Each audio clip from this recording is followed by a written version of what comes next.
नमस्कार, स्वागत आहे तुमचं आपल्या लाडक्या के टॉप एज्युकेशन या चॅनलवरती। आपण जो काही नवोदय विद्यालयाचा पेपर असाच येणार हा व्हिडिओ बघितला होता। या व्हिडिओला तुम्ही भरभरून प्रतिसाद दिला आणि हा जो व्हिडिओ आहे हा फायनल टच आहे, कारण आपली जी काही एक्झाम आहे ती शनिवारी होणार आहे आणि या शनिवारच्या साठी पुन्हा एक प्रयत्न केलेला आहे आणि यात नक्कीच तुमच्या गुणांमध्ये वाढ व्हावी असे काही प्रश्न आहेत।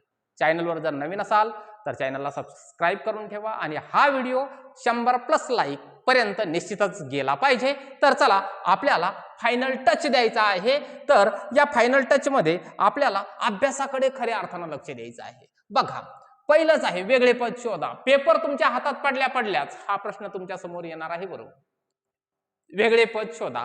आता हाच प्रश्न येईल असंही नाही, पण अशा स्वरूपाचे प्रश्न येणार आहेत। बघा की काय आहे प्रश्न, काय सांगतोय। सगळे एबीसीडीचे अक्षर दिसतात, उलटे सुलटे का होईना पण दिसत आहेत।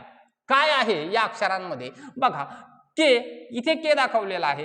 के हा जो के आहे हा असा के म्हणजेच आरशातील प्रतिमा के ची काय होणार आहे सर? अशी होणार आहे। करेक्ट, अशी होणार आहे। यम कसा दिसणार आहे सर? यम आम्हाला जो आरशात नाही तर पाण्यात असा दिसणार आहे सर। पाण्यामध्ये कसा दिसणार आहे तर असा दिसणार आहे सर हा यम।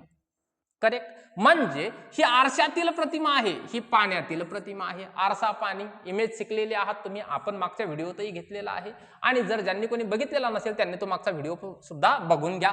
ही आरशातीलच प्रतिमा आहे डी ची। डी जो असा आहे आरशात कसा दिसणार आहे, डी ची ही बाजू अगोदर दिसणार आहे, ही रेषा पुढे दिसणार आहे, डी असा दिसणार आहे। पाण्यात टी कसा दिसणार आहे, त्याचं डोकं खाली जाणार आहे, पाय वर येणार आहेत, अशा प्रकारे टी दिसणार आहे। क्यू कसा दिसणार आहे? बरोबर, ही जी रेषा आहे ती अगोदर दिसणार आहे, आरशात असा दिसणार आहे। वाय पाण्यात कसा दिसणार? खाली डोकं वर पाय असाच दिसणार आहे। करेक्ट। बघा, हा आरशात कसा दिसणार आहे? आरशात नाही, हा पाण्यात दिसतोय। बघा, के ही आरशातील प्रतिमा आहे, डी ही आरशातील प्रतिमा आहे, क्यू ही आरशातील प्रतिमा आहे, म्हणजे ही सुद्धा आरशातीलच प्रतिमा हवी होती। म्हणजे आरशामध्ये व्ही नावाचं अक्षर कसं दिसतं सर? व्ही नावाचं अक्षर हे व्ही सारखंच दिसत असतं। म्हणजे ही जी प्रतिमा आहे ती पाण्यातील दाखवलेली आहे, म्हणजे हा जो पर्याय आहे हा वेगळा पर्याय आहे। म्हणून आपल्या या प्रश्नाचं अचूक उत्तर आहे डी। या पद्धतीने प्रश्न सोडवा। असेच प्रश्न पुढे आहेत, पण पटकन लाईक तेवढं करून घ्या। दुसऱ्या प्रश्नाकडे जाऊयात आपण, चला। बघा, दुसरा प्रश्न काय आहे? जुळणारी आकृती शोधा। यामध्ये जुळणारी आकृती शोधायची। जुळणारी म्हणजे same to same, same to same शोधायचं आहे। जुळणाऱ्या आकृतीमध्ये बाकी काहीच करायचं नाही। यावर 4 प्रश्न असणार आहेत। आपण जरी एक घेत असलो इथे तरी यावर 4 प्रश्न असणार आहेत जुळणाऱ्या आकृतीवर। या जुळणाऱ्या आकृतीमध्ये काय करायचं तर इथे अक्षर जर दिली ना, पहिलंच अक्षर धरा, एकालाच धरा अगोदर, सगळ्यांकडे धरू नका। सगळ्यांना धरलं तर एकही हातात सापडत नाही, सगळे पळून जातात। एक धरा, क्यू असाच क्यू कुठं आहे का? इथं आहे का? नाही, पर्याय गेला। इथं आहे का? नाही। असा क्यू इथं आहे का? आहे सर। इथे आहे का? आहे सर। जे असा आहे का? आहे, आहे। यात का नाही शोधत आहे बरं मी? कारण हे गेलेलेच आहेत। या 2 मध्येच पर्याय असणार आहे। जे असा इथे आहे का? नाही। शेवटचाच पर्याय उरलेला आहे आपल्याकडे, तर पर्याय क्रमांक डी याचं अचूक उत्तर आहे। याला म्हणतात बेटा इलिमिनेशन मेथड। पण इलिमिनेशन करत असताना अचूक पर्याय इलिमिनेट करून ठेवू नका, म्हणजे झालं। जे तुम्हाला खात्रीशीर माहिती आहे हा पर्यायच होणार नाहीये, त्यालाच फक्त काय करा, कट करा। कारण राहिलेल्या पर्यायांमध्ये 4 पर्यायापैकी 2 पर्याय तुम्ही इलिमिनेट केले ना, 2 मध्ये शोधणं खरोखर सोपं जातं। फक्त तेवढी काळजी घ्यायची की तुम्हाला खात्रीशीर वाटणं गरजेचं आहे की हा पर्याय होणारच नाही। आला लक्षात? फक्त तुम्हाला वाटतंय म्हणून नाहीये, तर त्यामध्ये थोडंफार तरी काहीतरी तुमचं लॉजिक तिथं काम केलंच गेलं पाहिजे। मुलांना ही गोष्ट लक्षात ठेवा।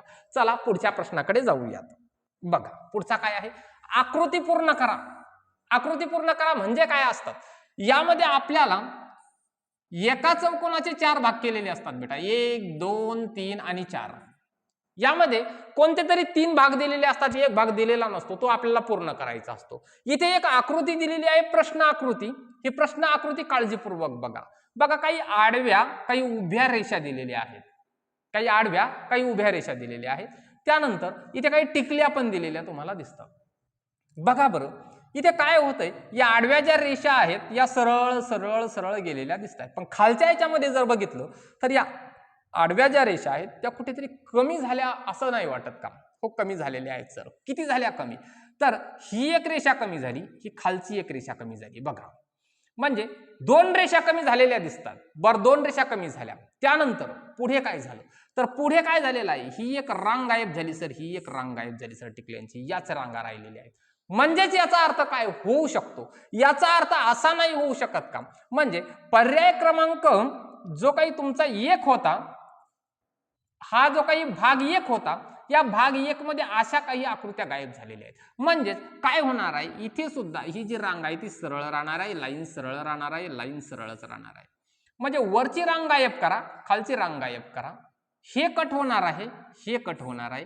मध्ये काय आहे, फक्त तुमच्याकडे काय राहिलेले आहेत, तर 4 टिकल्या राहिलेल्या आहेत. या ज्या 3 लाईन आहेत, या 3 line same as it is अशाच्या अशा येणार आहेत, आणि या ज्या टिकल्या आहेत, या टिकल्या याच्या मधोमध येणार आहे. कुठे तुम्हाला अशी आकृती दिसते, सी मध्ये दिसते. अशा प्रश्नांमध्ये गडबडी करू नका, कारण हे मेरिट डिसाइड करणारे प्रश्न असतात. बरोबर, मेरिट डिसाइड करणारे. नाहीतर हे असं दिसलं की पर्याय क्रमांक 1 मारून मोकळं व्हायचं, असं काही करू नका. आलं लक्षात? पेपरला या प्रश्नांवर विचार करा, कारण हे मेरिट डिसाइड करणारे प्रश्न म्हणून का असतात, कारण थोडेसे difficult level, moderate to difficult या लेवलवरती हे प्रश्न असतात. चला पुढे जाऊयात आपण. आणि आजचा जो व्हिडिओ आहे ना, तो अशाच प्रश्नांचा व्हिडिओ आहे, म्हणून म्हटलं लाईक करून ठेवा, नवीन असाल तर सबस्क्राईब पण करून ठेवा. आला लक्षात? कारण ही परीक्षा झाली म्हणजे आपलं सगळं संपलं नाहीये, पुढे स्कॉलरशिप आहे आणि त्याच्या संदर्भात खूप छान छान लेक्चर्स आपल्याकडे अवेलेबल आहेत. आला लक्षात? चला पुढे. आता मालिका पूर्ण करायला सांगितलेली आहे. मालिका पूर्ण करायची. मालिका पूर्ण करत असताना काय करणार आहात बेटा तुम्ही? मालिका पूर्ण करत असताना तुम्हाला काही गोष्टी दिलेल्या आहेत बेटा, या दिलेल्या आहेत, याच्यावरून ही गोष्ट पूर्ण करता आली पाहिजे. ही गोष्ट पूर्ण करता आली पाहिजे. तर मालिका काय दिलेली आहे ती अगोदर काळजीपूर्वक समजून घ्या. बघा, इथे एक काय दिलेला आहे, एक असा आयताकृती भाग दिलेला आहे. पुढे जात असताना हे काळजीपूर्वक बघा, पुढे जात असताना हा आयताकृती भाग फिरलेला आहे. कसा आहे? फिरलेला आहे. आता फिरला, किती फिरला? 90 अंशामध्ये फिरलेला आहे सर तो. बरोबर, किती फिरलेला आहे? 90 अंशामध्ये फिरलेला आहे. बघा, हा ज्या अर्थानं भाग 90 अंशामध्ये फिरला, तो कसाही फिरवा, असा जरी फिरवला, असा जरी फिरवला, तरी यामध्ये 4च भाग रंगवलेले आहेत, 4 भाग न रंगवलेले आहेत. फॉर एक्झाम्पल, याला आपण घड्याळाच्या काट्याच्या दिशेने 90 अंशामध्ये फिरवूयात. तो असा फिरला, पण हे होत असताना या इथे व्हाईट वरती यायला पाहिजे होता, तिथे कोण आलेला आहे? ब्लॅक आलेला आहे. म्हणजे ज्या वेळेला ही आकृती 90 अंशामध्ये फिरते, त्यावेळेला या जागा सुद्धा चेंज होतात. ब्लॅकचा व्हाईट होतो, व्हाईटचा ब्लॅक होतो. मागच्याही व्हिडिओमध्ये सांगितलेलं आहे तुम्हाला. आलं लक्षात? बघा, ब्लॅक झाला, पुढे white, black, white, white, black, white, black, या पद्धतीने. म्हणजे ज्या वेळेला क्लॉकवाईज डिरेक्शन मध्ये 90 डिग्री ही आकृती फिरलेली आहे. मग त्यानंतर अगेन पुन्हा या आकृतीला काय करणार आहोत आपण? पुढे 90 डिग्री मध्ये फिरवणार आहोत. 90 डिग्री मध्ये फिरवलं तर काय होणार आहे? हा इथे वर जाणार आहे. हा कसा येणार आहे? या पद्धतीने आयत तयार होणार आहे. या पद्धतीने ज्या अर्थानं आयत तयार होणार आहे, तर या आयताचे 1, 2, 3 आणि 4 आणि असे भाग पाडलेले आहेत. मला एक सांगा विद्यार्थी मित्रांनो, पहिला जो भाग आहे तो कोरा दिसेल की शेडेड दिसेल? शेडेड दिसणार आहे. करेक्ट. ज्या अर्थानं हा शेडेड दिसणार आहे, इथे जरी रेड दिसत असला तरी तो ब्लॅक करा. ब्लॅक असणार आहे, तुम्ही करत बसू नका, ते देणारच आहे. शेजारी व्हाईट येतो म्हणजे इथे ब्लॅक येणार आहे. आलं लक्षात? इथे काय येणार आहे? व्हाईट येणार आहे. बघा, इथे व्हाईट राहणार आहे तर इथे ब्लॅक होणार आहे. आलं लक्षात? त्यानंतर इथे ब्लॅक होणार आहे. अशी आकृती कुठे दिसते का तुम्हाला? Black, white, black. बघा, पहिला ब्लॅक, दुसरा व्हाईट, तिसरा ब्लॅक, या पद्धतीने आहे की नाही रचना? पर्याय क्रमांक सी याचं अचूक उत्तर आहे. गडबड करायची नाही, फक्त आकृत्या फिरवाव्याच लागतात बेटा. 90 अंशामध्ये फिरवावी लागते, क्लॉकवाईज फिरवावी लागते, अँटी क्लॉकवाईज फिरवावी लागते. आता हे क्लॉकवाईज अँटी क्लॉकवाईज काय आहे मागच्या व्हिडिओमध्ये पण सांगितलेलं आहे. ज्यांनी तो व्हिडिओ बघितला नसेल त्यांनी तो नक्कीच बघून घ्यायचा आहे. खूप कामाचा व्हिडिओ आहे. 80च्या 80 प्रश्न कव्हर केलेले आहेत बेटा त्यामध्ये.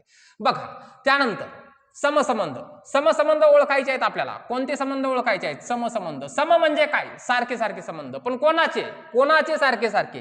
याचे याच्यासोबत, याचे याच्यासोबत. कोणाचे कोणाला लावू नका, याचे त्याला लावू नका. पहिल्याचे दुसऱ्यासोबत, तिसऱ्याचे चौथ्यासोबत, असेच समसंबंध जोडायचे आहेत. आलं लक्षात? बघा, म्हणजे तुम्हाला पहिलं दिलेलं असेल, दुसरं दिलेलं असेल, तिसऱ्यावरून चौथं शोधायचं आहे. काय संबंध असेल त्यांच्यामध्ये? चला बघूयात आपण काय संबंध आहे सर मग त्यांच्यामध्ये. बघू. बघा, एल आणि व्ही दिलेला आहे. एल आणि व्ही देत असताना इथे काय दिलेलं आहे? उलटा व्ही दिलेला आहे. पण तो कोणता व्ही आहे? तर तो पाण्यातला आहे सर. बरोबर आहे, पाणी. हा काय पितोय? पाणी पितोय. हा काय पितो? पाणी पितो. बर, एल एल काय होता? इकडे लेफ्ट साईडला होता, डाव्या बाजूला होता. त्याने या व्हीला इकडे सरकवलं आणि पुढे गेलेला आहे. आणि काय झालेला आहे? तो होत असताना तो खाली फिरलेला आहे. खाली फिरला, पण मात्र काय झालं? ज्या अर्थानं यल जर पाण्यामध्ये खाली जरी फिरत असला तरी सुद्धा तो तयार होताना असा तयार व्हायला पाहिजे होता. पण तयार होताना असा जरी तयार झाला, अगेन तो आरशामध्ये कसा दिसतो ती आकृती इथे दाखवलेली आहे. म्हणजे हा पाण्यात पडूनही आरसा पाहतोय असं म्हणायला हरकत नाही. आला लक्षात? बघा आता ज्या अर्थानं हिचा संबंध पहिली आकृती सोबत येतो, म्हणजे पी काय दिसणार आहे? पी फक्त ओनली पाण्यातली प्रतिमा दिसणार आहे. काय दिसणार आहे? पाण्यातील प्रतिमा दिसणार आहे. पी ची पाण्यातील आणि पी अगोदरही दिसणार आहे. बरोबर, हे लक्षात ठेवा. अगोदर पी दिसला पाहिजे, तो पाण्यातील प्रतिमेसारखा असला पाहिजे. म्हणजे पाण्यातील प्रतिमा पी ची काय तयार होणार आहे? तर ही रेषा अशी राहणार आहे आणि हा भाग असा राहणार आहे. असा बी सारखा, आपल्या बी सारखा. बी सारखा कुठं आहे? पर्याय क्रमांक ए मध्ये आहे. पर्याय क्रमांक याच्यामध्ये नाहीये, याच्यामध्येही नाहीये, याच्यामध्ये नाहीये. इथे तर अगोदर नाहीच आहे. इथे आहे अगोदर, पण तो तसा मात्र नाहीये. त्यानंतर सी कसा दिसणार आहे? सी दिसणार कसा आहे? खाली. आणि तो कसा दिसणार आहे? सी पाण्यातील प्रतिमेमध्ये सी कसा दिसतो? सी सारखा दिसतो. आरशातील प्रतिमेमध्ये तो कसा दिसणार आहे? असा दिसणार आहे. जुळली आकृती, म्हणून पर्याय क्रमांक ए. बघा इथे आरसा पाणी दोन्ही यूज झालेला आहे, पण एका अक्षरासाठी पाणी आणि आरसा हे पण यूज झालेला आहे. व्हिडिओ जर आवडत असेल तर लाईक करून ठेवा, कारण तुम्हाला 100 लाईक करायचं एवढंच टार्गेट आहे. लाईक करायला काय नाही लागत, फक्त थंब वरती क्लिक करायचं आहे. आवडत असेल तर करून टाका. बघा भौमितिक रचना पूर्ण करा. भौमितिक रचना कशाला सांगितलं होतं आपण? भौमितिक रचना म्हणजे काहीच नाही, भूमितीतले आकार. भूमितीत कोणकोणते आकार शिकलेले आहात मुलांनो? खूप आकार शिकलात तुम्ही. त्रिकोण शिकलात, चौरस शिकलात, आयत शिकलात, वर्तुळ शिकलात, हो की नाही? असे भौमितिक आकार तुम्ही शिकलेले आहात. बरोबर परफेक्ट जुळवून टाकायचं. काय करायचं? परफेक्ट जुळलं पाहिजे. आणि इथे लक्षातच आलं पाहिजे तुमच्या. काय लक्षात आलं पाहिजे? यावरून कोणती आकृती तयार होऊ शकते? यावरून काय वर्तुळ तयार होणार आहे का? नाही ना. इथे काय होऊ शकतो? एक तर चौरस होऊ शकतो, त्रिकोण होऊ शकतो, आयत होऊ शकतो. या पलीकडे काय होणार आहे? पण इथे ज्या अर्थानं ही बाजू समान दिसते, ही बाजू समान दिसते, म्हणजे इथे एक तर त्रिकोण तयार होईल किंवा चौरस तयार होईल. या पलीकडे काहीच होणार नाही. बरं, जर चौरस तयार करायचं तर हा लागेल, पण हा ज्या अर्थानं जर लागला तर इथे आतमध्ये जायला काहीतरी पाहिजे की नाही? नट बोल्टात फिट झाली पाहिजे की नाही? नट बोल्टात फिट झाली पाहिजेत. आता हे नट बोल्टात फिट होतात का इथं? तर यांचे तोंड वर आहेत, असे ताडणार आहे त्याला. हे पण होणार नाही, हे पण होणार नाहीये. बघा याला तर नाहीच आहे. असे आतले भाग नकोच आहेत. शेवट एकच उरलेला आहे आपल्याकडे. हा कोण उरलेला आहे? हा उरलेला आहे. आता याच्यासाठी काय करता येऊ शकतं? याच्यासाठी एकच काम करा, सरळ रेषा काढा. ही सरळ रेषा झाली आणि कुठे बसणार आहे ना ते भाग काढा. ते भाग काढा. इथे बसणार आहे सर आमचा, इथे बसणार. कुठे दिसतं का असं? जे ड्रॉ केलेलं आहे ते कुठे दिसतं का? हो दिसतं ना. पर्याय क्रमांक डी मध्येच दिसतं. म्हणजे तुमच्याकडे जी आकृती भौमितिक रचना तयार होणार होती, यासाठी ही ट्रायंगल तयार होणार होती, त्रिकोण तयार होती, स्क्वेअर होणार नव्हतीच. आलं लक्षात? सगळे पर्याय गेलेले आहेत आणि भौमितिक रचनेवर कशाही स्वरूपाचा प्रश्न येऊ या पलीकडे प्रश्न जात नाही. आलं लक्षात? चला आरशातील प्रतिमा. हा आलं, आपलं आवडतं आलं. बरोबर, आरशातील प्रतिमा. आता आरशातील प्रतिमेवर अक्षरांमध्ये बऱ्याच वेळेला मुलांचा गोंधळ होतो. काही गोंधळून जाऊ नका. एबीसीडी सगळी पाठ आहेत. आलं लक्षात? 26 अल्फाबेट्स तुम्हाला माहिती आहेत. फक्त काय करायचे? उलटे करायचे. आरशाच्या समोर तुम्ही दररोज उभे राहता केस विंचरण्यासाठी. पी कसा दिसेल? पीचा कोणता भाग अगोदर दिसेल? हा भाग अगोदर दिसेल. आणि मुळात AVP दिलेला आहे, हे आरशाच्या इथे जवळ आहे, म्हणजे पहिला तुम्हाला पी दिसणार आहे, पण तो कसा दिसणार आहे? हा भाग अगोदर असलेला. सरळ पी दिसणार आहे का? नाही. असा पी दिसायला पाहिजे. हा आरशातील पी आहे. इथेही पी आहे, इथेही पी आहे. पहिला पर्यायच तुमचा निघून गेलेला आहे. बघा काही अक्षर असे आहेत जसे की ए आहे, त्यानंतर व्ही आहे. ही अक्षर कधीच बदलत नसतात. आलं लक्षात? ती जसे आहे तसेच दिसणार आहेत. व्ही व्ही व्ही हे दिसणार आहेत. उलटा काही दिसणार नाही बेटा. दोन पर्याय तर गेलेलेच आहेत. हा सोपं झालं सर. ए कसा दिसतो? आत्ताच मी बोलता बोललो ए सारखाच दिसत असतो. हे व्ही ए हे आरशात जरी पाहिले ना, हे असेच दिसतात. यांच्यात काही बदल होत नाही. मग ए मध्ये काही बदल होणार नाही, पर्याय क्रमांक बी. इथं उलटा वगैरे हा पाण्यात दिसेल, हा पाण्यात दिसेल. आला लक्षात? हा पाण्यात दिसेल. बघा पर्याय क्रमांक बी अचूक उत्तर आहे. आरशातील प्रतिमा गुण जायला नको, 4 प्रश्न असतात, गुण जायला नको. पुढं हा घडी घाला उलगडा, इथे मात्र थोडस जरा काळजीपूर्वक बरं, कारण हे धोका देणारे आहेत. 4 प्रश्न असतात, धोका देणारे आहेत. हे धोका कसे देतात? कसे धोका देतात? आपलं काय असतं प्रत्यक्षात, काय इमॅजिनरी कागद फोल्डिंग करायचे आहे, तिथं कागद फोल्ड करत बसू नका, उगाच कन्फ्युजन होईल. आलं? इमॅजिनरी कागद फोल्डिंग आहे. आणि शक्यतोवर घडी उलगडा, घडी घाला उलगडा, शक्यतोवर स्क्वेअर टाईपच कागद वापरले जातात प्रश्न विचारताना. बघा एक स्क्वेअर टाईप कागद तुमच्या समोर आहे, असा स्क्वेअर टाईप कागद तुमच्या समोर आहे. याची घडी घातली कशी? वरून खाली घातलेली आहे, हे लक्षात घ्या. बाण काय म्हणतो? वरून खाली घडी घातलेली आहे, त्यानंतर इकडून इकडे घडी घातलेली आहे. आता घडी किती वेळा घातली? 2 वेळा घातली सर, बरोबर 2 वेळा घातली. त्यानंतर हा जो काही कागद आहे तो काय केलेला आहे, इथे कापून काढलेला आहे त्यांनी, इथे कापून काढला आणि खाली इथे कापून काढला. बरं बेटा मला एक गोष्ट तुम्ही सांगा, पहिली घडी आपण उलगडणार कोणती आहोत? ही उलगडणार आहोत. ज्या अर्थानं ही उलगडली याचा अर्थानं काय होणार आहे? इथे कट लागणार आहे आणि इथे कट लागणार आहे, बरोबर आहे. आता ही तर खालचीच बाजू होती, त्यानंतर ही घडी याच्यावर पडलेली होती, म्हणजे ही जी बाजू होती ती यावर पडलेली होती आणि हे इथे कापलेलं होतं, त्यामुळे इथेही कट लागलेला होता. ही बाजू ही यावर होती, शेवटी यावर आली होती, म्हणजे इथेही कट लागला होता. ही बाजू ज्या अर्थानं वर गेलेली आहे, कागद उलगडताना त्यावेळेला या पद्धतीने तयार होणार आहे. म्हणजे मध्ये थोडेसे पतंगाकृती आणि शेवटीचे जे काही कोपऱ्यावरचे 4 आहेत, म्हणजे बाजूवरचे जे काही 4 आहेत ते अर्धे अर्धे कट झालेले दिसतील. मग असे कुठे दिसतात? 4 ठिकाणी असे कट झालेले दिसले पाहिजेत आपल्याला, बरोबर आहे. 4 ठिकाणी दिसले. पतंगाकृती 2 ठिकाणी दिसले. पुढे जाण्याचीच गरज नाहीये, पुढे जाण्याची गरजच नाहीये. हे आपलं अचूक उत्तर आहे. आलं लक्षात? पुढचे पर्याय तर खूपच वेगळे दिलेले आहेत.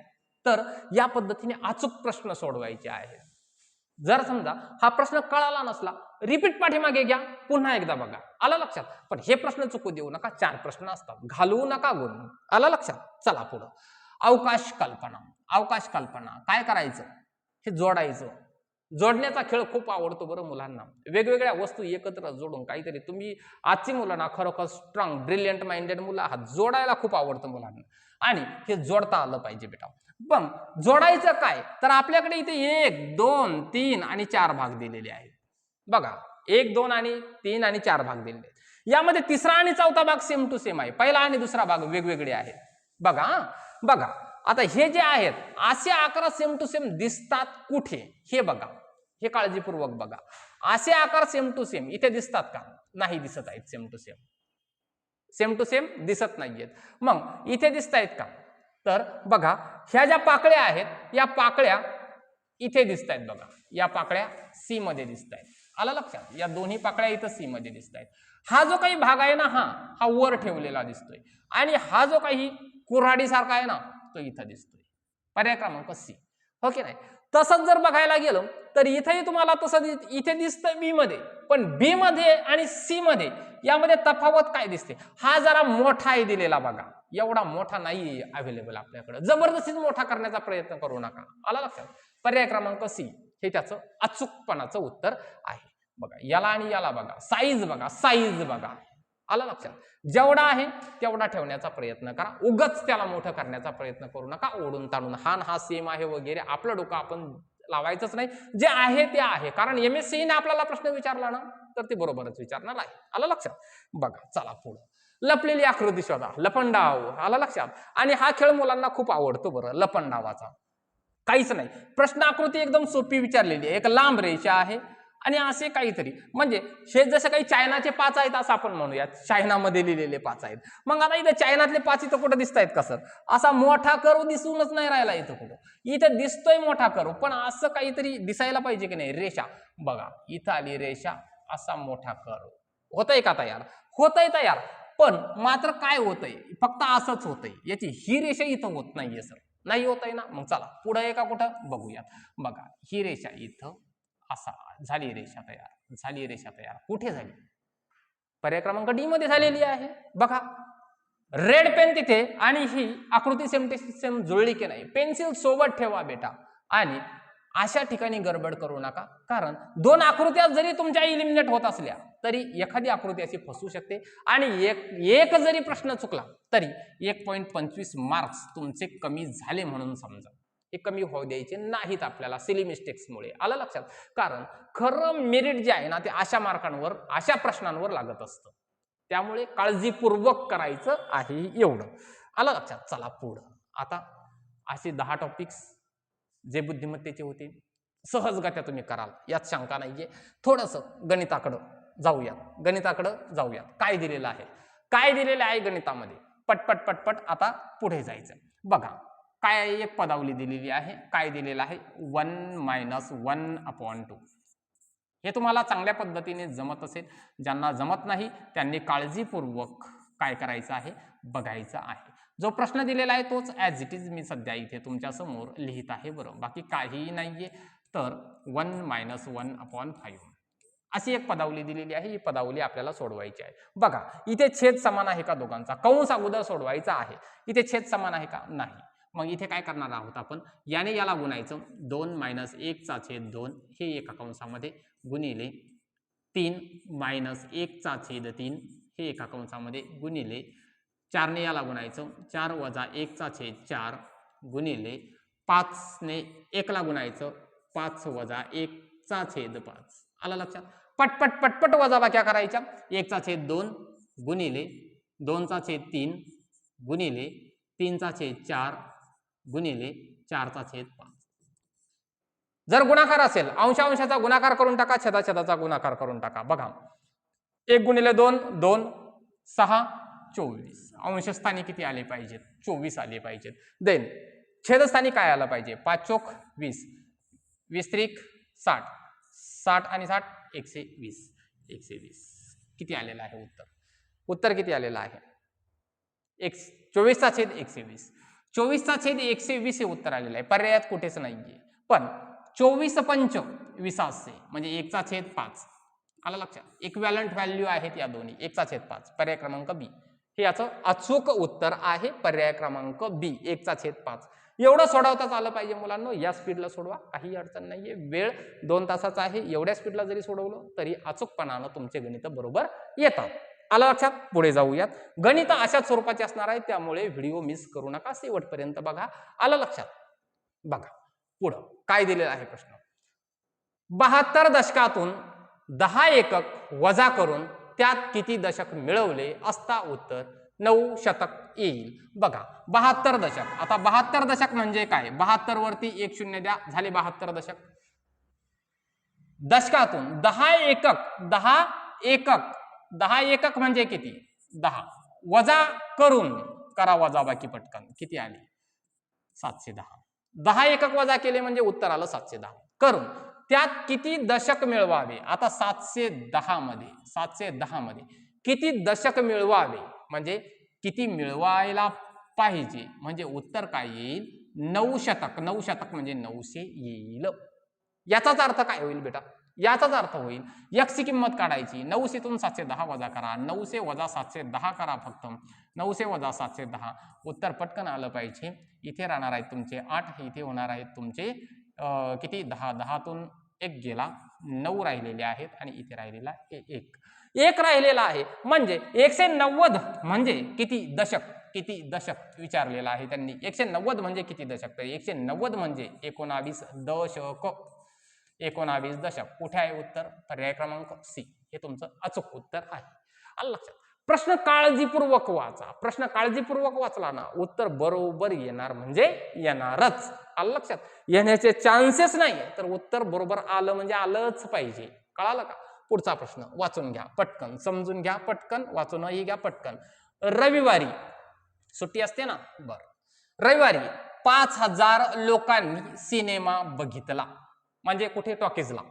बघा रविवारी 5000 लोकांनी सिनेमा बघितला व सोमवारी रविवारपेक्षा निम्म्या लोकांनी सिनेमा बघितला. कारण सोमवारी शाळा असते, लोक जात नाहीत जास्त. बघा रविवारी काय झालं? रविवारचा दिवस होता, सुट्टी होती, लोक सिनेमा पाहायला गेले एकूण 5000. त्यानंतर सोमवारी काय झालं? सोमवारला निम्म्या लोकांनी, पण कोणत्या निम्म्या? रविवारपेक्षा निम्म्या करणं म्हणजे काय? रविवारी बघितला होता 5000 लोकांनी, याचं निम्म म्हणजे डिवाइड बाय 2. याला जर आपण 2 ने डिवाइड केलं तर आन्सर काय येणार आहे? 2 देन 5 0 0 2500. म्हणजे रविवारी 5000 लोकांनी सिनेमा बघितला होता, सोमवारी 2500 लोकांनी सिनेमा बघितला होता. तर पुढे काय विचारलेलं आहे? तर रविवार व सोमवार मिळून एकूण किती लोकांनी सिनेमा बघितला? काय करावं लागेल? काय करावं लागेल? तर ऍडिशन करावी लागेल, बेरीज करावी लागेल. पटकन बेरीज करून घ्या. अशा बेरजा करायला मुलांना खूप आवडतात. 7500. 7500 पर्याय क्रमांक सी आपला अचूक उत्तर. या स्वरूपाचे प्रश्न तुम्हाला नक्कीच या शनिवारी बघायला मिळणार आहेत. आला लक्षात? चला पुढे बघा. यन काय आहे? यन या कोणत्याही नैसर्गिक संख्येच्या बाबतीत पुढीलपैकी कोणते विधान सत्य आहे? यन काय आहे? एक नैसर्गिक संख्या आहे. आता मला एक गोष्ट तुम्ही काळजीपूर्वक सांगायची आहे. फक्त नैसर्गिक संख्या कुठून सुरू होतात आणि त्यांना नैसर्गिक संख्या का म्हणतात? आला लक्षात? बघा, नैसर्गिक संख्या म्हणजे काय? कमेंट मध्ये सांगा. नैसर्गिक संख्या सुरू होतात 1 पासून, कुठपर्यंत जातात तेही कमेंट करून निश्चितच सांगायचं आहे. बघा, त्यानंतर ग्रेटर दॅन हे चिन्ह मोठी संख्या दर्शवते. हे चिन्ह काय दाखवतं? मोठी संख्या म्हणजे ग्रेटर दॅन, पेक्षा मोठा दर्शवते. आणि लेस दॅन हे चिन्ह लहान संख्या दर्शवते. अशी सूचना सुद्धा एक दिलेली आहे. मग पहिला पर्याय म्हटलेला आहे नैसर्गिक संख्येच्या बाबतीत विचारलेला आहे. n square is greater than n cube. बघा, n चा वर्ग हा n क्यूब पेक्षा मोठा असेल. फॉर एक्झाम्पल, ही संख्या आहे 2, n म्हणजे 2, ही एक नैसर्गिक संख्या आहे. 2 चा वर्ग मोठा आहे 2 च्या घनापेक्षा. नवोदयाची तयारी करणारे विद्यार्थी, काय खरं आहे का? नाही हो. 4 हे कधी 8 पेक्षा मोठे होऊ शकतात का? म्हणजे 2 चा घन 8 आहे आणि 2 चा वर्ग 4 आहे, असं होईल का? नाही. म्हणजे पहिला पर्याय तुमचा गेलेला आहे. देन दुसरा पर्याय काय सांगितलेला आहे? n cube is always greater than n square नैसर्गिक संख्येसाठी. बघा बरं, तेच आपण बघूया. 2 चा घन हा मोठा आहे 2 च्या वर्गापेक्षा. यस, 8 हे मोठे आहे 4 पेक्षा. युनिव्हर्सल ट्रूथ आहे हे, युनिव्हर्सल ट्रूथ. आलं लक्षात? म्हणजे 8 ही नेहमी 4 पेक्षा मोठी असणार आहे. आलं लक्षात? तर नैसर्गिक संख्या म्हणजे काय किंवा नैसर्गिक संख्या एकूण किती आहेत हे कमेंट मध्ये सांगायचं आहे. ही गोष्ट नक्कीच करा. चला पुढे. पुन्हा एक पदावली आलेली आहे. पदावलीची उदाहरण पण थोडंसं वेगळं आहे बरं. बघा, 3/5 दिलेला आहे, अधिक 1/5 दिलेला आहे, वजा 2/5 दिलेला आहे. हे सगळं एका कंसात दिलं बरं. त्यानंतर गुणाकाराचं चिन्ह दिलं त्यांनी आणि 36/45 दिलेला आहे, 36/45 दिलेला आहे. त्यानंतर वजा 2/5 दिलेला आहे आणि याला करायला सांगितलेलं आहे सरळ रूप, सोपं रूप देऊन टाका असं सांगितलेलं आहे, असं विचारलेलं आहे आपल्याला. तर बघा, जर छेद समान असेल तर काय करावं लागतं? अंशाची बेरीज असेल तर बेरीज करा, वजाबाकी असेल तर वजाबाकी करा, छेद कायमस्वरूपी एकच निवडा. आला लक्षात? 3 अधिक 1 वजा 2. आला लक्षात? ठेवा एका कंसात, गुणिले.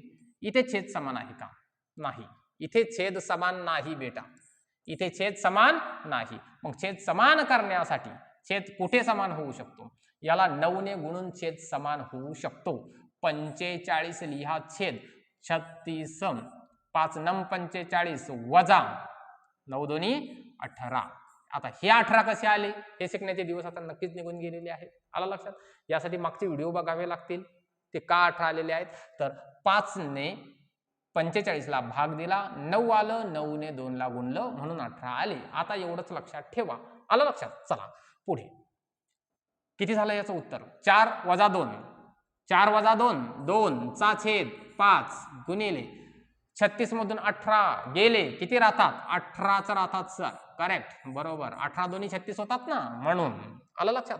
म्हणजेच काय उत्तर आलं आपल्याकडे?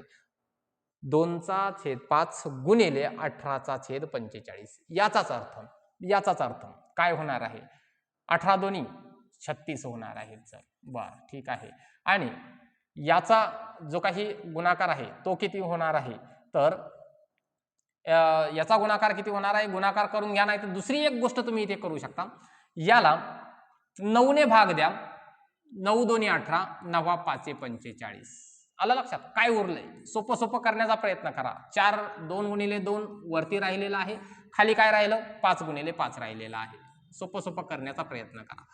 बघा 4/25 4/25 कुठं उत्तर आहे का 4/25? आलं लक्षात? गुणाकार का नाही केला? थोडीशी पर्यायाकडे नजर गेली, पर्याय छोटे छोटे दिसले होते म्हणून आपण काय केलं इथल्या इथे कट केलेला आहे. आणि जर समजा असं डोकं परीक्षेला नाही चाललं तरी गुणाकार केला नंतर भागाकार केला तरीही चालतं, टेन्शन घ्यायचं नाही. आता लक्षात? चला पुढे. हा आता पुन्हा सरळ रूप. आता हे उदाहरण का जास्त घेतली असतील बरं? कारण यामध्ये मुलांच्या मिस्टेक्स खूप साऱ्या होतात. 1/1/24 1/1/24 अधिक 1 वजा 7/24 यास सरळ रूप दिल्यास काय उत्तर मिळेल? याला द्यायचं आपल्याला सरळ रूप. आता सरळ रूप द्यायचं.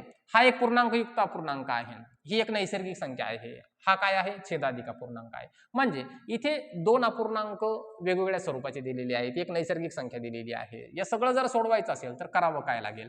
याला पहिल्यांदा अंशाधिक अपूर्णांकामध्ये रूपांतरित करा. अंशाधिक अपूर्णांकात रूपांतर करत असताना 24 ने 1 ला गुणायचं आहे, त्यात 1 मिळवायचा आहे. म्हणजे 24 × 24 आणि 1 25 25/24 हा अपूर्णांक आणि हा अपूर्णांक सेम टू सेम आहे. देन +1 मायनस 7/24 याचा आणि याचा छेद समान आहेत. यालाही काय करूयात छेद समान ठेवूयात. 24 बघा 25 अधिक 24 एकम 24 कारण यालाही छेदामध्ये 24 आलेले आहेत म्हणून. देन -7 बघा काय येणार आहे या दोघांची बेरीज -7. या दोघांची बेरीज किती होते? 49 - 7 49 - 7/24 याचाच अर्थ काय आहे? 49 मधून 7 गेले 42/24 42/24 वर कुठे उत्तर आहे का? कुठे आहे का? नाही, वर उत्तर नाहीये. पण 24 1 24 24 2 48 हे मोठे होतात. तर आपण काय करूयात याला थोडंसं काय करूयात इक्विव्हॅलंट म्हणूयात. अशी एखादी नंबर शोधा की 42 लाही भाग जातो आणि 24 लाही भाग जातो. बरोबर आहे 6 6 7 42 किती 6 7 42 6 चोक 24 7/4 कुठे आहे 7/4? पर्याय क्रमांक बी अचूक उत्तर आहे 7/4. एवढं करायचं आहे, घाई करायची नाही, सावकाश सावकाश करायचं आहे. पेपर तुमचा निश्चितच बरोबर होणार आहे. बघा एका समकोन म्हणजेच काटकोन. बरं झालं त्यांनी कंसामध्ये दिलं, नाही तर मुलं अशा ठिकाणी कन्फ्युज होतात. समकोन आलं लक्षात? एका समकोन काटकोन त्रिकोणाच्या दोन बाजूंची लांबी. बघा एक काटकोन त्रिकोण आहे. काटकोन त्रिकोण माहिती आहे ना, म्हणजे ज्याचं एक कोन हा 90 अंशाचा असतो. पण इथे कोण नाही विचारलं त्यांनी. त्रिकोणाच्या दोन बाजूंची लांबी 5 सेंटीमीटर व 12 सेंटीमीटर असल्यास त्रिकोणाची परिमिती किती असेल असं त्यांनी विचारलेलं आहे. समजा आता आपण एक बाजू घेतलेली आहे 5 सेंटीमीटर, दुसरी बाजू घेतलेली आहे किती 12 सेंटीमीटर. अशा बाजू घेतलेल्या आहेत. बघा जर काटकोन त्रिकोण असेल तर हे लक्षात ठेवा. काटकोन त्रिकोणामध्ये काटकोन त्रिकोणामध्ये एक गोष्ट काळजीपूर्वक लक्षात ठेवायची. काय? कर्ण वर्ग बरोबर बाजू वर्ग अधिक बाजू वर्ग, बाजूचा वर्ग अधिक बाजूचा वर्ग. दोन बाजू आपल्याला दिलेल्या आहेत. एकाची लांबी आहे 5 सेंटीमीटर, सो 5चा स्क्वेअर प्लस दुसऱ्याची लांबी दिलेली आहे 12चा वर्ग. बाजूचा वर्ग अधिक बाजूचा वर्ग किती आलेला आहे 25 अधिक 12चा वर्ग किती होतो? बरोबर 144. 144 दोघांची करा बेरीज किती येणार आहे 169. 169 169 ही कोणत्या संख्येची वर्ग आहे? किंवा 169चं वर्गमूळ किती? बरोबर आहे 13. किती आहे 13 सेंटीमीटर. वर्गमूळ एकदा नजर टाकून जा परीक्षेला जाता जाता, ते खूप कामाला येणारा विषय आहे. आला लक्षात? तुम्ही वाचलेले आहेत, बऱ्याच जणांचे पाठ आहेत, पण कन्फ्युजन होऊ नये म्हणून एकदा सहजगत्या एकदा नजर फिरून घ्यायची आहे. चला पुढे जाऊयात आपण. बघा हे सगळ्यात महत्वाचं आहे, हे सगळं तुम्हाला माहिती आहे. शून्य कोन म्हणजेच काय? शून्य कोन म्हणजे काय असतो? एखादा कोन सुरू झाला त्याच कोनावर तो कोन असणे म्हणजेच काय? शून्य कोन. त्याचं माप 0 अंश असतं. लघुकोन कशाला म्हणायचं? तर याला लघुकोन म्हणतात. याला लघुकोन म्हणतात कारण त्याचं माप हे 0 अंशापेक्षा मोठं असणार आहे, पण 90 अंशापेक्षा कमी असणार आहे. काटकोन म्हणजेच काय, आत्ताच आपण पाहिला होता 90 अंशावाला. एक रिवाइज म्हणून सांगतोय तुम्हाला. विशाल कोन कोणाला म्हणायचं, तर 90 अंशापेक्षा त्याचं माप मोठं असतं. 90 अंशापेक्षा मोठं असणार आहे, बट 180 अंशापेक्षा कमी असणार आहे. आलं लक्षात? 180 अंशापेक्षा कमी असणार आहे. बघा, 90 अंशापेक्षा मोठं बट 180 अंशापेक्षा कमी असणार आहे. सरळ कोन म्हणजे सरळच म्हणजे 180 अंश मापाचा कोन असतो. हे फक्त एक रिवाइज म्हणून लक्षात ठेवा. प्रविशाल कोन म्हणजेच काय, तर फॉर एक्झाम्पल या पद्धतीचा 180 अंशापेक्षा मोठा पण 360 अंशापेक्षा लहान, 360 अंशापेक्षा लहान असणार आहे. आणि पूर्ण कोन म्हणजे काय बेटा, तर पूर्ण कोन म्हणजे एखादा कोन असा फिरून आला आणि पुन्हा याच्यावरच आला, 360 डिग्री फिरून आलेला आहे, याला म्हणायचं पूर्ण कोन. हे कोनांची नावं लक्षात ठेवा. एखादा प्रश्न कदाचित यावर विचारला जाऊ शकतो, म्हणून तुम्हाला एक फास्टमध्ये ही रिव्हिजन होणं गरजेची होती. तर आजचा हा व्हिडिओ तुम्हाला एकंदरीत कसा वाटला ते कमेंट करून निश्चितच सांगा. आणि सबस्क्राईब केलं नसेल, कारण हे सगळ्या धावपळीमध्ये सबस्क्राईब करायचं राहून जातं, सबस्क्राईब करून ठेवा. तुम्हाला आमच्याकडून खूप खूप शुभेच्छा. परीक्षा चांगली द्या. तुमचा नंबर हा लागलाच पाहिजे. आणि थोड्याच दिवसामध्ये तुम्हालाही माहिती आहे की 22 फेब्रुवारीला तुमची स्कॉलरशिपची परीक्षा होणार आहे. जर स्कॉलरशिपची तयारी करायची इच्छा जर असेल, तर आम्हाला हा जो मी मगाशी सुरुवातीलाच म्हटलं होतं, जे विद्यार्थी शेवटपर्यंत व्हिडिओ बघत आलेले आहेत त्यांच्यासाठी हा नंबर आहे माझा वैयक्तिक. आला लक्षात?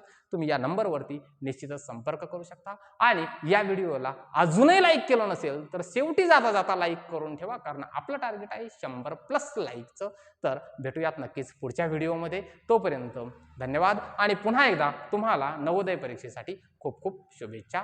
धन्यवाद.